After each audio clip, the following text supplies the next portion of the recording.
Bien, vamos a hablar de los hessianos, que son unos extraños protagonistas de la independencia de los Estados Unidos. Podríamos empezar diciendo que algunos alemanes partían hacia el Nuevo Mundo en aquellos tiempos. Allá por 1750 hubo una inmigración alemana a lo que hoy son los Estados Unidos. Había alemanes que huían de problemas religiosos y de otros, ¿no? Pero después hubo otros alemanes que llegaron ya durante la Guerra de la Independencia y eran mercenarios contratados por el rey Jorge III de Inglaterra. Cuando los americanos se declararon en rebeldía, algunos ingleses simpatizaban con ellos y deploraban las tácticas de un gobierno que muchas veces obligaba a los ingleses a tomar las armas y a enfrentar a quienes a lo mejor eran parientes, amigos, o hijos de amigos, o nietos de amigos. Por tal motivo Jorge III tenía dificultades para reunir un ejército numeroso para luchar contra los rebeldes de las colonias, ¿no? Y entonces firmó un contrato en 1775 con un señor llamado Federico de Hesse-Cassel, quien se comprometió a suministrar a los ingleses 22.000 soldados alemanes que fueron los llamados hessianos. En realidad la mayoría de los reclutados por Federico de Hesse eran campesinos. Muchos de ellos tenían que hacerse mercenarios porque estaban en la miseria y no le quedaba ninguna otra alternativa. Según se dice, la disciplina en aquel grupo reunido por Federico de Hesse era muy severa. Los oficiales exigían obediencia instantánea, a veces incluso azotaban a la tropa sin motivo alguno, la deserción se castigaba con la muerte, se sometía a los reclutas a una instrucción constante, y aun cuando viajaban en los barcos en dirección a América, se los sometía a terribles vejámenes. A veces se los obligaba a permanecer firmes y alineados en medio de terribles tempestades. Tenían unos elegantes uniformes azules y unos cascos metálicos alargados en punta que parecían mitras de obispo. Y eran brutales, muy brutales. Los colonos de los Estados Unidos los llamaban unos del infierno, unos con H, ¿no? En recordación de los soldados de Atila y también en recordación de aquel lugar a donde se supone uno va cuando se muere. Como la mayoría de los hessianos no habían conocido antes de su vida militar más que miseria y pobreza, les parecía lógico llevarse todo lo que podían de las casas y granjas de los nativos. No sabían inglés, no distinguían mucho entre los rebeldes y los pro-británicos o los británicos, de manera que ante la duda saqueaban todo lo que encontraban a su paso. Es cierto que luchaban codo con los británicos, pero no mantenían buenas relaciones con ellos. Sentían un desprecio enorme por aquellos extranjeros a los que consideraban torpes y borrachos, y cuyo idioma gutural les sonaba demasiado áspero. A decir verdad, cualquier idioma extranjero suena siempre demasiado áspero. Calcúlese que son alemanes los que hablan de aspereza, y todos nosotros, creyéndonos poseedores de una lengua dulce, tenemos decidido que los alemanes hablan un idioma lleno de consonantes y de durezas e imposible de ser utilizado para la poesía, sin que nos importe un rábano Goethe, por ejemplo. Y aquí es inevitable recordar aquel pasaje de Rabelais en Gargantúa y Pantagruel, donde los personajes oyen hablar a un señor y Panurgo pregunta, creo, o alguien le pregunta a Panurgo, ¿qué idioma habla ese hombre? Y Panurgo contesta, así hablan los alemanes y así hablaríamos nosotros por la oreja si a Dios pluviere. No dijo por la oreja, pero es lo que digo yo. Lo que podemos transmitir. La atención a algunas damas que hay en la platea. El caso es que ingleses y alemanes empezaron a luchar contra los rebeldes, pero luchaban cada uno por su lado, como hemos dicho, no se llevaban bien. Durante el verano de 1776, un hombre de origen alemán llamado Ludwig, panadero en Filadelfia, que era hombre de Washington, era un hombre de Washington, se hizo pasar por desertor rebelde y se insertó en las líneas hessianas. Se dedicó entonces, por orden del propio Washington, a convencer a los hessianos para que desertaran. Entonces se infiltró, empezó a decir, che, qué sé yo, Volvámonos. deserten. Y les habló a los hessianos de las ricas tierras de Pensilvania. Les dijo que si desertaban, podrían establecerse en ellas con solo pedirlo. Les aseguró que podrían hablar su propio idioma, trabajar tierras propias y además les juró que las muchachas del lugar eran pechugonas y complacientes, virtudes aquellas que eran las que los hessianos más admiraban. Y el plan de Ludwig dio resultado, porque cientos de alemanes, acompañados por el panadero, huyeron de noche y se establecieron nomás en Pensilvania, donde se dedicaron al cultivo de las tierras y al examen de las pechugas complacientes de las muchachas del lugar.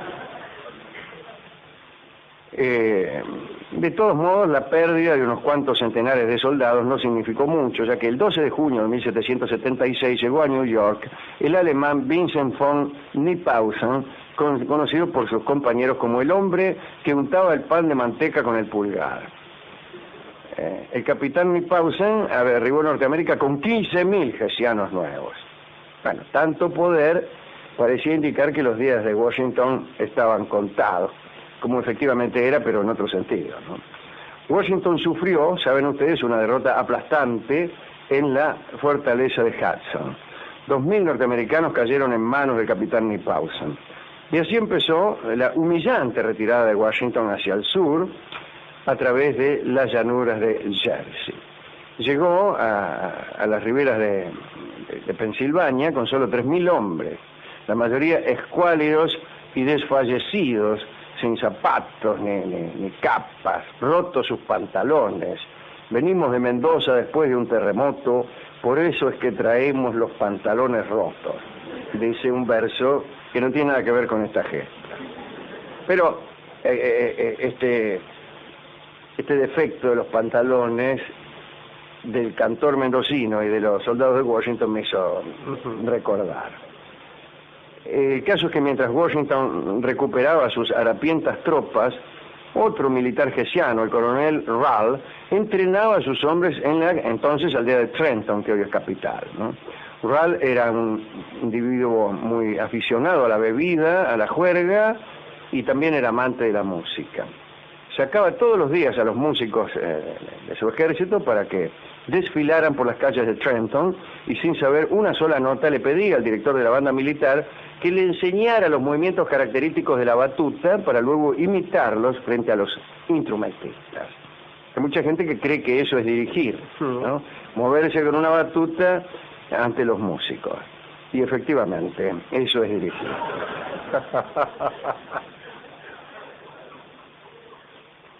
Un día, un espía hessiano le aconsejó a Rall fortificar el pueblo contra un posible ataque de las fuerzas de Washington. Le dijo, mire, Washington va a atacar.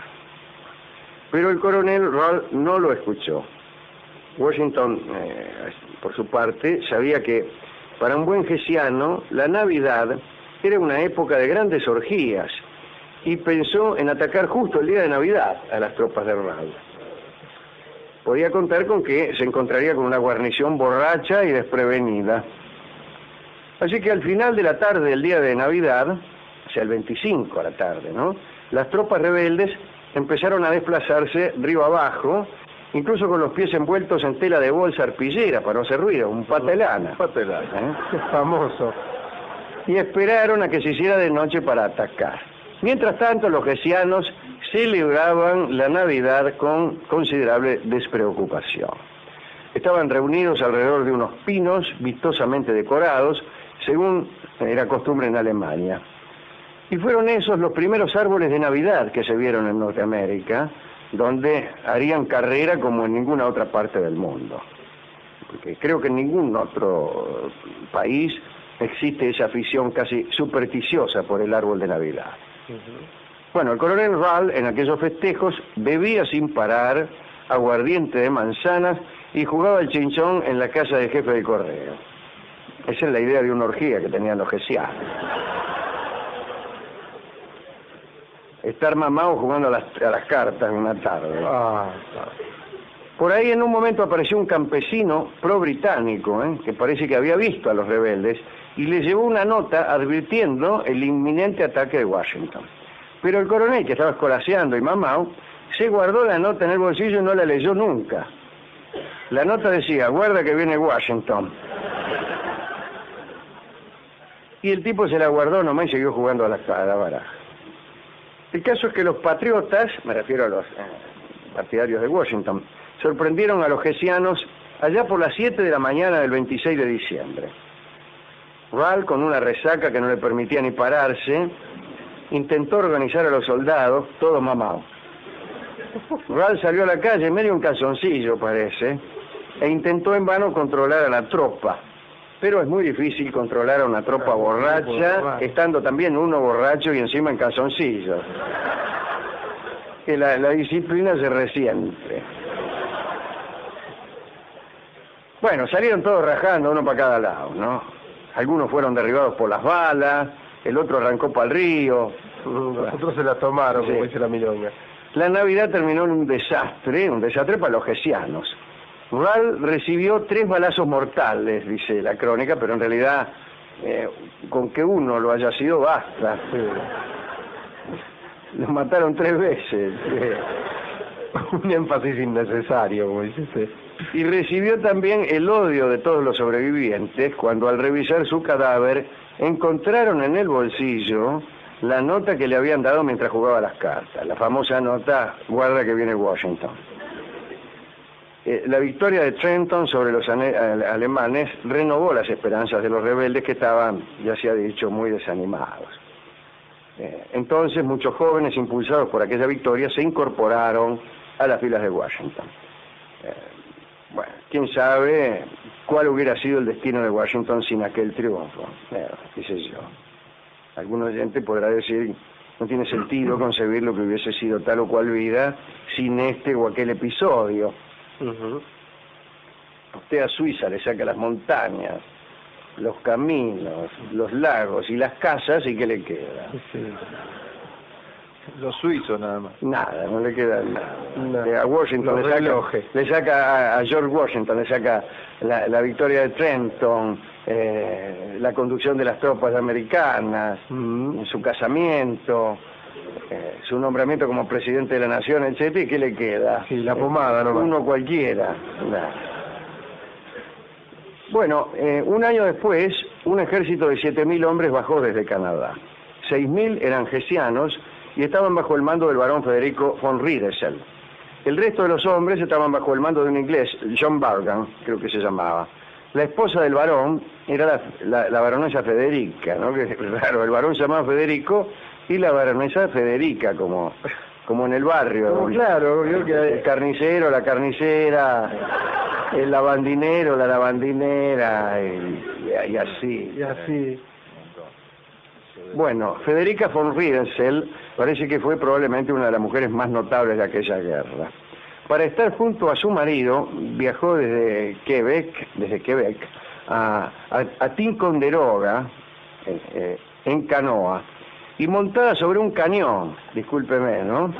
Cada uno viaja como puede. Dice, con sus 3 hijas y 3 criados, así que...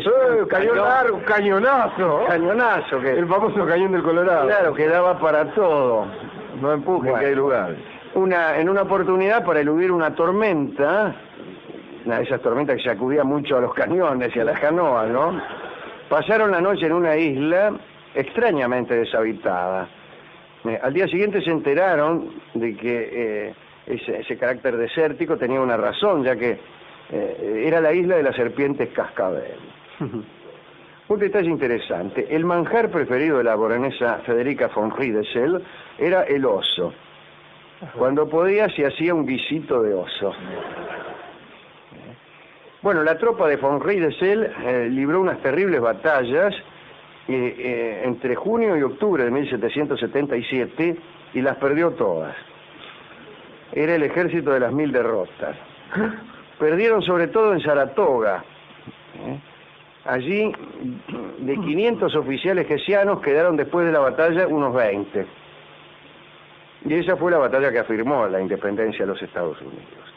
Ya en 1778 el Congreso aprobó una resolución que ofrecía tierras a los hessianos que decidieran quedarse en Norteamérica, ¿no?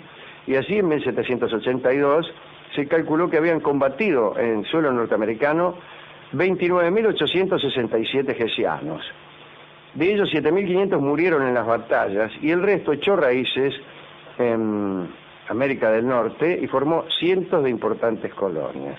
Así que la promesa de Washington de otorgar tierras y de permitir la posibilidad de conocer jóvenes pechugonas y complacientes surtió efecto.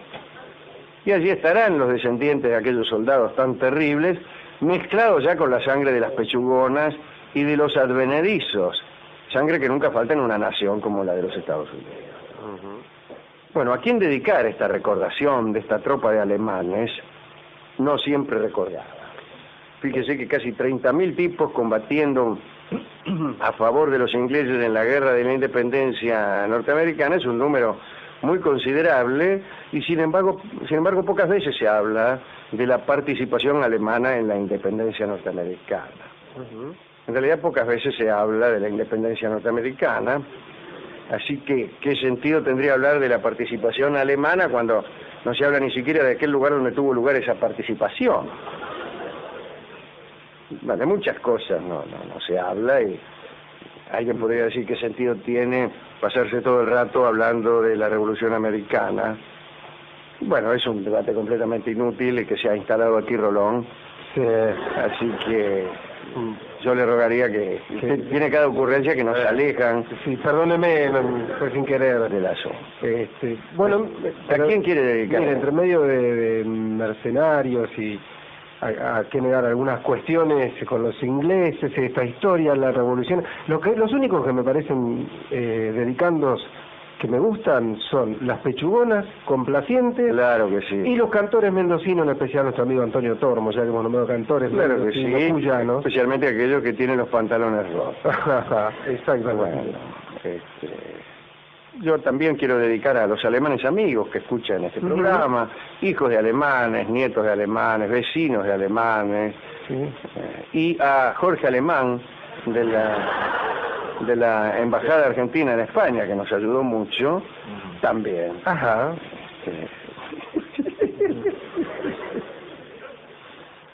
Y también a la condesa, a la baronesa Federica, a la que le gustaba el oso, y a los criados que la acompañaron en aquella inolvidable navegación montada en un cañón desde Quebec a Ticondertoga, por no decir otra cosa. ¿Perdón? ¿No? Ticondertoga se llamaba, pero bueno, discúlpeme, ¿no? Bueno. Y al borracho, aquel que se guardó la nota y siguió jugando al chinchón. Y no tengo más nada que decir.